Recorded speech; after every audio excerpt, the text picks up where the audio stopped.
Assalamualaikum warahmatullahi wabarakatuh. Selamat pagi, siang, dan malam. Salam kawan ngebahas, ngobrol bahas farmasi. Hari ini kita kedatangan tamu yang sangat spesial, Ketua PDIAI Sumut, mantan Kepala Dinas Kesehatan Provinsi Sumatera Utara. Beliau menjabat sebagai Ketua PDIAI Sumut dan hari ini kita ajak ngobrol membahas masalah apa yang farmasi lakukan di masa pandemi, dan nanti sama-sama kita dengarkan dan kita diskusi bersama. Di depan saya ada Pak Agus Tama. Ya. Selamat pagi Pak. Selamat pagi. Sehat Pak? Sehat. Iya, alhamdulillah. Hari ini kita akan coba Pak, terkait Bapak kan sebagai Ketua PDIAI Sumut. Nah, di masa pandemi seperti ini kira-kira menurut Bapak apa yang harus kita lakukan gitu sebagai apoteker dan organisasi IAI itu harusnya ngapain gitu Pak? Baik. Terima kasih pada moderator. Kita sama-sama ketahui bahwasanya pandemi COVID-19 ini mulai ada di khusus Indonesia itu sekitar bulan Januari. Januari 2020 awalnya. Dan untuk kita Sumatera Utara itu mulainya awal Maret 2020. Saat itu saya secara pribadi, anak saya sendiri mengalami COVID ini sepulang dari tugas dari luar kota, dari Manado, Jakarta, Lombok. Tapi kita tidak tahu di mana beliau ini terkena COVID ini. Sampai di Medan tanggal 14 Maret, kemudian tanggal 15 pagi beliau ngobrol sama saya, bahasanya dia agak batuk, demam, kemudian hilang rasa. Hilang perasa. Jadi saya sarankan cobalah dibawa ke Adamali untuk diperiksa. Tanggal 16 beliau diperiksa lah di Adamali, diambil semua tes darah. Ya tidak ada apa-apa. Tapi beliau tidak puas karena masih demam juga. Kemudian tanggal 18 pagi beliau datang dia ke Adamali, baru cek semua. Nah, setelah dicek up langsung dokter spesialis parunya menahan beliau untuk diisolasi. Nah, disitulah baru kita tahu bahwasanya kalau sudah diisolasi kan ini kemungkinan suspek COVID-19 ini sudah ada. Seiring dengan sejalannya waktu, saya coba konfirmasi ke kementerian, saya minta tolong untuk dipercepat di hasil swab untuk dapat kita ketahui. Tanggal 24 Maret baru kita dapat hasil swab, dan saya langsung ditelepon oleh mantan Dirjen P2P Dr. Anung, bahwasanya anak saya positif. Karena kita ketidaktahuan informasi tentang COVID ini, ya terus terang saya bilang kita memang dalam keadaan gamang lah. Apa sih COVID ini? Ya seluruh dunia juga baru ini Pak, kasus baru ya. Karena yang kita lihat di video-video itu macam-macam, yang udah jatuh di pasar, yang di Wuhan segala macam. Wah ini gawat kali, kayak mematikan ini. Iya. Ternyata setelah saya dapat informasi dari Dr. Anung, bahwasanya kalau tidak ada penyakit penyerta atau komorbid, ini sekira-kira DN, paru, kemudian PPOK, jantung, hipertensi, insya Allah survival rate-nya ini 90%. Alhamdulillah. Setelah saya ketahui itu, saya terus monitor via video call setiap pagi. Saya sarankan untuk tetap makan vitamin C. Nah, kalau tidak ada, saya dropping dari luar, saya antar, kemudian oleh bantuan dari Pak Wagub juga ada saat itu memberikan valet dan obat dari Arab. Itu langsung Pak Wagub. Meningkatkan sistem imun tuh Pak ya, Imun. salah satunya. Alhamdulillah tanggal 7 April beliau sudah setelah swab 2 kali beliau dinyatakan boleh pulang dan negatif dari COVID ini. Bersama keluarga lagi sama kami. Tapi karena kami tanggal 27 Maret yang lalu itu kami semua satu keluarga di swab. Anak saya adiknya tanggal 8 itu positif. Positif lagi COVID ini. Swab udah Pak? Udah itu hasil swab Hasil tanggal swab 27 pertama, Maret positif. karena kami satu kelas yang kuliah ini dia kena COVID, jadi kami satu keluarga semua yang di Swab. rumah itu semua di swab. Hasil swab kami semua negatif kecuali Panji, anak saya yang nomor 4 itu positif.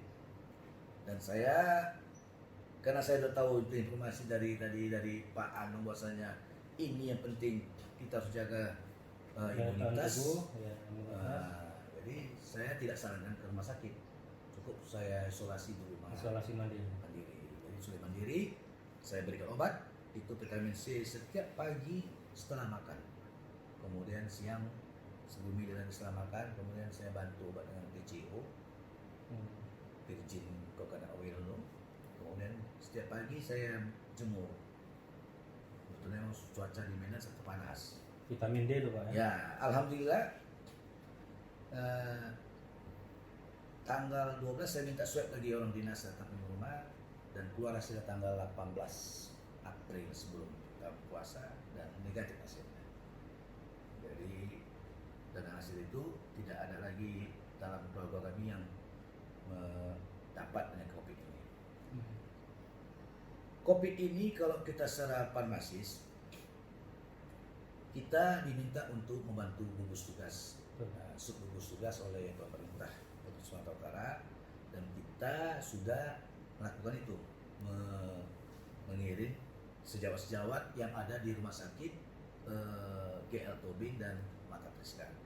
Walaupun di rumah sakit lain tetap ada tenaga kita karena walaupun dalam keadaan pandemi COVID ini seorang tenaga farmasis tidak boleh berhenti untuk melakukan pekerjaan kefarmasian di pelayanan khususnya rumah sakit dan puskesmas.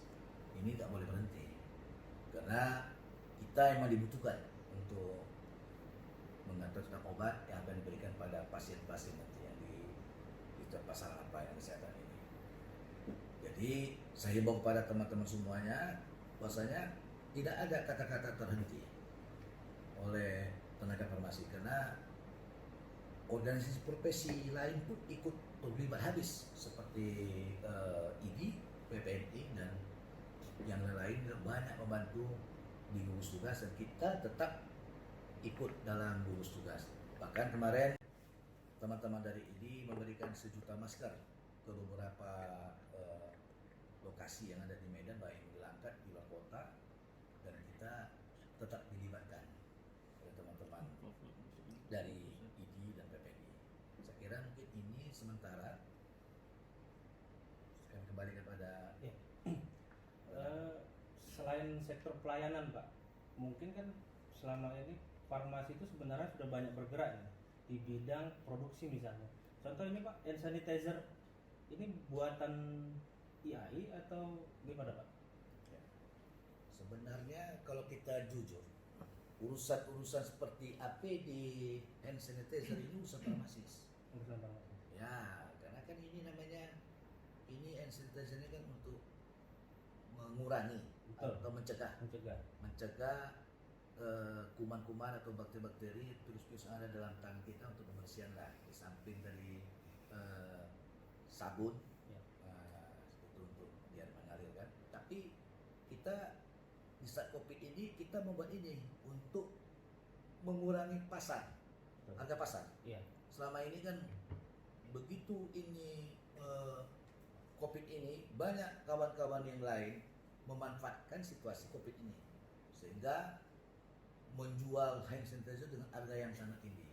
Untuk itu kita coba membuat sendiri kerjasama dengan pabrikan oleh Apoteker Limianto untuk bisa membuat ini untuk menekan harga pasar sehingga masyarakat bisa terbantu nantinya kalau mendapatkan hand sanitizer yang buatan dari pabrikan yang kerjasama sama IAI. Karena kalau kelangkaan itu akan menaikkan harga pasar ya Pak. Nah. Jadi kita isi kekosongan, Ya. artinya nanti akan menekan harga pasar. Ya. Harga sanitizer ya sekarang kita tahu juga sudah mulai menurun ya. Nah, karena ketersediaannya Sudah mulai banyak. Sudah mulai banyak. Ya. Oke. Ke depan nih Pak, terkait penanganan corona, itu kan sudah mulai ada vaksin katanya Pak dibuat. Nah itu perkembangannya gimana sekarang Pak? Nah, vaksin ini kan sekarang ini sudah di tingkat uji klinis ya. Bahkan PPIAI pusat pun menggandeng dari Universitas Rinjani ya, Unjani. Pajajaran. Nah, Unjani Road Carry bekerja sama Kepala Staf Angkatan Darat untuk dalam rangka membuat vaksin ini. Walaupun pemerintah sendiri melalui Bio Farma telah membuat juga vaksin ini, kita belum tahu yang mana nanti yang duluan keluar hasil uji klinisnya. Dan bahkan saya dengar di YouTube bahwasanya Kasat menyiapkan tenaga sukarela dari prajuritnya untuk diuji coba sebagai untuk uji klinisnya. Pak. Nah, kawan-kawan dari Universitas Unjani ini dan PPIAI telah membuat satu vaksin. Dan sebenarnya vaksin ini memang gawainya apoteker.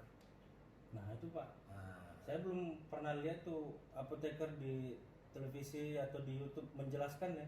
Vaksin ini sebenarnya kan harusnya apoteker yang paling mengerti nih Pak. Betul. Ya. Namanya vaksin itu namanya ya untuk obat suntik lainnya itu kan yang membuat itu kan farmasi apoteker. Karena ini masih sesuai bidang ilmunya. Betul. Pemakaiannya oleh si dokter. Iya. Tapi kalau untuk obat sendiri itu disinilah tugas kita seorang farmasis. Sebenarnya di saat pandemi ini banyak tugas kita yang lakukan. Di pabrikan pun harus mencari bagaimana caranya menciptakan untuk vaksin tadi ini. Dan kawan-kawan dari Unjani supaya lebih duluan dan kerjasama sama Kasat tadi saya sampaikan. Di samping di tugas pelayanan tentu memberikan obat, memberikan segala macam yang ada di pelayanan. Tapi di tugas industri harus sudah bisa memikirkan ke depan. Memang saat ini belum ada webinar khusus masalah vaksin. Udah banyak kita lakukan di webinar di Sumatera Utara ini, baik itu dari perguruan tinggi kemarin tuh Universitas Junadin, kemudian dari Isparsi, itu kemudian dari IAI sendiri dan kawan-kawan lain, tapi belum ada yang membicarakan masalah vaksin ini sendiri. Sementara vaksin ini gawe kita. Ya. Dengan disiplin ilmu kita inilah kita bisa buat vaksin. Karena di industri research and development-nya itu ya orang farmasi Pak, yang bagaimana merancang vaksin yang aman dan tidak efek sampingnya tidak membahayakan gitu. Betul. Nah, kira-kira program kerja apa dari PDIAI Sumut ini yang belum terlaksana Pak ke depan selama pandemi COVID ini? Apakah tadi webinar ini salah satunya termasuk nanti akan dilakukan?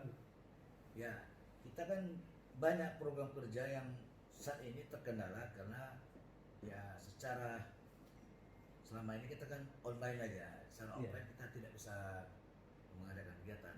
Bahkan Maret lalu kita sudah rencanakan untuk pertama tentang ada seminar dari Isparsi dan coba rapat kita kerja pleno, tapi karena COVID terkendala. Jadi kita belum tahu tentang gambaran program yang akan rencana kita kerjakan untuk sisa kepengurusan sampai 2022. Tapi saat ini ada program kerja yang sifatnya insidental dengan OP-OP yang ada di Sumatera Utara. Kemudian saat itu ada yang leading sektornya dari PDUI dan PPNI ngajak kita untuk memberikan 1 juta masker di beberapa lokasi. Itu sudah kita ikut serta membantu teman-teman OP yang lain. Kemudian webinar. Tapi seperti saya sampaikan tadi, kita sendiri belum ada yang membuat webinar tentang vaksin itu sendiri. Bagaimana uji klinisnya, praklinisnya, ini harus ada. Mesti kita lah sebagai leader sektornya untuk bicarakan tentang vaksin ini. Saya berharap kedepannya ada baik itu institusi perguruan tinggi maupun Isparsi dan lain-lain ataupun Prodis, produksi dan distribusi dari Isparsis ya, membuat seminar webinar tentang vaksin. Inilah harapan kami. Dan ini sudah coba nanti kita sampaikan kepada ketua Isparsis yang baru untuk dapat melaksanakan ini. Nah, kemudian samping program-program kerja yang lain, saya kira sekarang ini kan yang lagi tren itu siap. Siap. Jadi siap ini ya alhamdulillah sudah berjalan walaupun dalam kondisi pandemi. Justru kondisi pandemi inilah diuntungkan kalau udah pakai akun kita. Pakai program ya Pak? Kalau kita selama ini nggak manual, bagaimana kita menjumpai rekan-rekan yang ada di sekretariat? Tapi dengan ada program siap ini, terbantulah teman-teman yang mengurus, bagaimana mengurus dia mutasinya, mengurus tentang untuk SKP dia, untuk yang lainnya. Ini terbantu dengan adanya siap ini di saat pandemi ini. Dan kita pandemi COVID ini kita tidak tahu kapan berakhirnya. Ya. Nah, itu pasti kita tidak tahu. Yang penting kita harus menjaga kita diri sendiri. Itulah imunitas diri dan protokol kesehatan tetap kita jaga dengan memakai masker, tentunya ya cuci tangan dan jaga jarak. Nah, ini kita tetap harus lakukan karena COVID ini tidak akan berakhir. Kita tidak tahu kapan berakhirnya. Makanya orang Jepang sendiri saya membaca di YouTube itu maksudnya mereka bersahabat sekarang sama COVID itu. Bukan bermusuh lagi. Tidak bisa dilawan ya Pak? Bisa lawan. Nggak nampak musuhnya nih. Nggak ada musuhnya. Makanya perlu kita berteman sama COVID ini, tapi kita jaga imunitas diri. Saya kira itu. Tapi menarik Pak pembahasan terkait aplikasi siap, karena di era pandemi COVID ini kan kita nggak boleh kontak langsung deh, baik pengurus maupun anggota apoteker. Nah, jadi penggunaan aplikasi siap ini salah satu solusi ya Pak? Ya.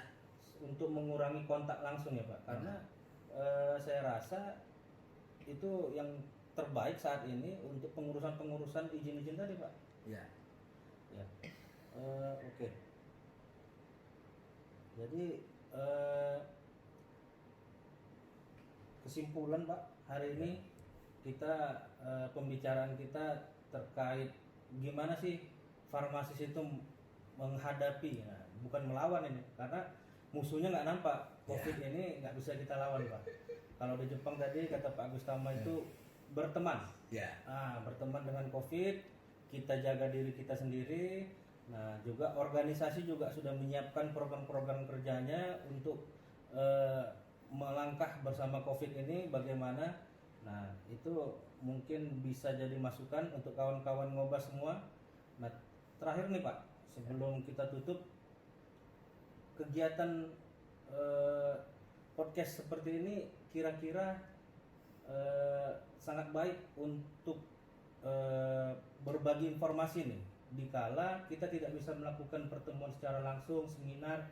Nah, apakah podcast ini merupakan solusi gitu Pak di masa pandemi ini? Baik, ini program ini saya apresiasi karena gini, saat ini kita kan udah sulit kita mengadakan pertemuan yang sifatnya offline ya.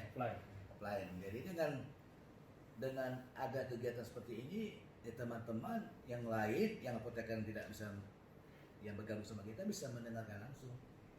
Nah, inilah satu program yang dituntut oleh dengan teknologi kemajuan zaman sekarang ini harus ada.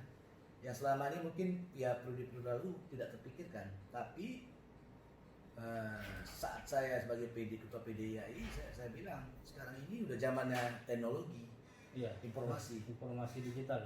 Digital perlunya adanya YouTube, perlu adanya di mana-mana di medsos. Nah, kalau nggak orang tidak akan pernah tahu apa itu farmasis, apa itu apoteker. Nah, tapi dengan adanya kegiatan seperti ini, saya apresiasi sangat. Saya senang betul bahwasanya ini ke depan kalau bisa terus bergulir. Jangan sampai terputus sampai di sini aja. Nah, ini akan bertambah terus. Carilah narasumber-narasumber yang paham.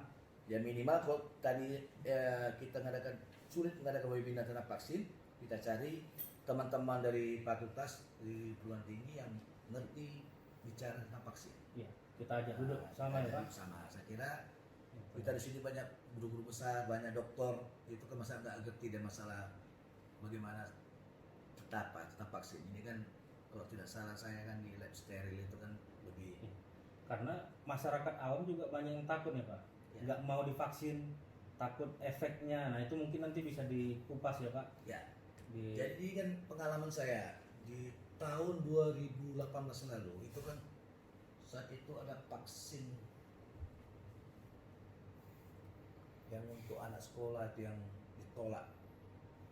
Saat itu kan mau kampanye itu, mau pemilu. Vaksin apa itu pas saya? flu burung. Bukan. Yang untuk anak SD itu.